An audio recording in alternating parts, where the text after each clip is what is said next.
ഇന്ന് ഒരുപാട് കാര്യങ്ങൾ ചെയ്തു തീർക്കാനുള്ള ഒരു ദിവസമായിരുന്നേ. കൂടാതെ വീക്കെൻഡും കൂടെയാണ്. ഞാനപ്പോ വിചാരിച്ച് കയ്യോടെ പെൻഡിങ് നിൽക്കുന്ന പണികളൊക്കെ അങ്ങ് തീർത്തേക്കാന്നേ. എന്റെ കയ്യിലെ എനിക്ക് ഒരുപാട് ഇഷ്ടപ്പെട്ട ഒരു ബിഗോണിയ ഉണ്ടെന്ന് പറയാറില്ലേ, അതിന്റെ മദർ പ്ലാന്റിന്റെ കാര്യം ഏകദേശം തീരുമാനമായിട്ടുണ്ട്. അതായത് എല്ലാ ചെടികൾക്കും ഒരു കാലാവധി ഇല്ലേ, അത് എത്താറായിട്ടുണ്ടെന്നാണ് ഞാൻ ഉദ്ദേശിച്ചത്. അപ്പൊ മദർ പ്ലാന്റ് മോശമായി പോകുന്നതിന് മുമ്പേ ഞാൻ അതിൽ നിന്ന് ഒരുപാട് കട്ടിങ്സ് എടുത്ത് ഏകദേശം ഒരു 8 ചട്ടി നിറയെ ബിഗോണിയ പ്രൊപ്പഗേറ്റ് ചെയ്യാനായിട്ട് വെച്ചിട്ടുണ്ടായിരുന്നേ. എല്ലാത്തിലും നന്നായിട്ട് വേര് വന്നിട്ടുണ്ട്. ഞാനപ്പോ അത് റീപോർട്ട് ചെയ്യാന്ന് വിചാരിച്ചു.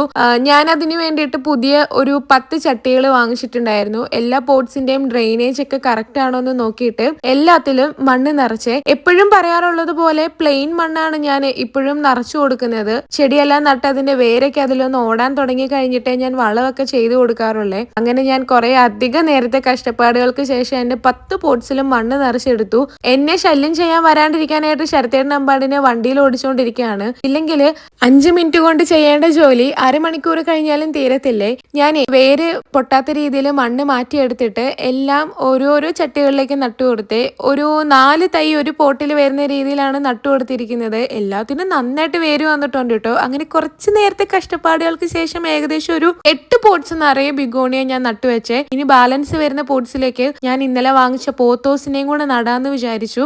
ഈ വലിയ പോട്ട് വാങ്ങിച്ചിരിക്കുന്നത് ആകാശമുല്ല നടാനാണ്. ആകാശമുല്ലയ്ക്ക് നന്നായിട്ട് വള്ളിയൊക്കെ വീശി വരുന്നുണ്ട്. അപ്പൊ ഞാൻ കൈയോടെ അതിനെയും അങ്ങ് റീപോർട്ട് ചെയ്യാന്ന് വിചാരിച്ചിട്ടുണ്ട്. ഞാൻ കുറച്ച് ചകിരിച്ചോറ് വെള്ളത്തിൽ കുതിരാനായിട്ട് ഇട്ടിട്ടുണ്ടായിരുന്നു, പോത്തോസ് നടുമ്പോ കൊടുക്കാനായിട്ട്. ഈ ഒരു മോൺസ്റ്റർ കണ്ടോ, ഇൻഡോർ വെച്ചോണ്ട് അത് പോയി. അതുകൊണ്ട് ഞാൻ അതിന്റെ മദർ പ്ലാന്റിനൊക്കെ ഒന്ന് കട്ട് ചെയ്ത് ബാലൻസ് വന്ന കട്ടിങ്സും വേറൊരു പോട്ടിലേക്ക് മാറ്റിയേ. എങ്ങാനും കിളുത്ത് വന്നാലോ. ഇനി നമുക്ക് എല്ലാ പോത്തോസിനെ റിപ്പോർട്ട് ചെയ്യാമേ. അപ്പൊ ഞാൻ മണ്ണ് നിറച്ച് വെച്ചിരിക്കുന്ന ചട്ടികളിലേക്ക് ഓരോന്നോരോന്നായിട്ട് പോത്തോസിനെയൊക്കെ റിപ്പോർട്ട് ചെയ്തേ. ഈ മണി പ്ലാന്റ്സ് ഒക്കെ കാണാൻ എന്തൊരു ഭംഗിയാണല്ലേ. ഇനി ആകാശമുല്ല നമുക്ക് കൈയോടെ അങ്ങ് നടാം. ആകാശമുല്ലയ്ക്കും നന്നായിട്ട് വേരൊക്കെ വന്നിട്ടുണ്ട്. ഞാനപ്പോ എല്ലാത്തിനെയും കൂടെ ഒരുമിച്ച് ആ ഒരു പോട്ടിൽ നട്ടുകൊടുത്തു. ഡ്രെയിനേജ് കറക്റ്റ് ആണോ എന്നും ചെക്ക് ചെയ്തിട്ടുണ്ട് കേട്ടോ. അങ്ങനെ കുറേ നേരത്തെ കഷ്ടപ്പാടുകൾക്ക് ശേഷം ഏകദേശം ഒരു 10-12 ചട്ടികളിൽ ഞാൻ ചെടികൾ റീപോർട്ട് ചെയ്ത് കഴിഞ്ഞു. ഇനി ഇതിനെയെല്ലാം നമുക്ക് അവരുടേതായ സ്ഥാനത്ത് കൊണ്ടുവന്ന് വെക്കാവേ. എനിക്ക് ബർത്ത്ഡേ കിട്ടിയ റോസസ് ഒന്നും ഇവിടെ വെക്കല്ലേ എന്ന് ഞാൻ ശരത്തേനോട് ആകെന്ന് പറഞ്ഞ, കാരണം റോസയ്ക്ക് പറ്റിയ ഒരു സ്ഥലമല്ല ഇത്. നല്ല വെയിൽ കിട്ടാറില്ല.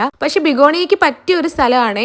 അത്യാവശ്യം നല്ല വെയിലും അത്യാവശ്യം തണലും ഒക്കെ ഉള്ളൊരു ഏരിയ ആണ്. അപ്പൊ ഞാൻ ബിഗോണിയനെ എല്ലാത്തിനും ഇവിടെ കൊണ്ടുവന്ന് വെച്ചു. കണ്ടില്ലേ എന്തൊരു ഭംഗിയാണല്ലേ കാണാനായിട്ട്. ഈ ഒരു മദർ പ്ലാന്റിന്റെ അത്രയും ആകുമ്പോൾ ഇവിടെ കാണാൻ നല്ല രസമായിരിക്കും കേട്ടോ. എല്ലാ ചെടികളും അത്ര എത്തണം. പിന്നെ ആകാശമുല്ലേനെ ഞാൻ അവിടെയാണ് വെച്ചു കൊടുത്തത്.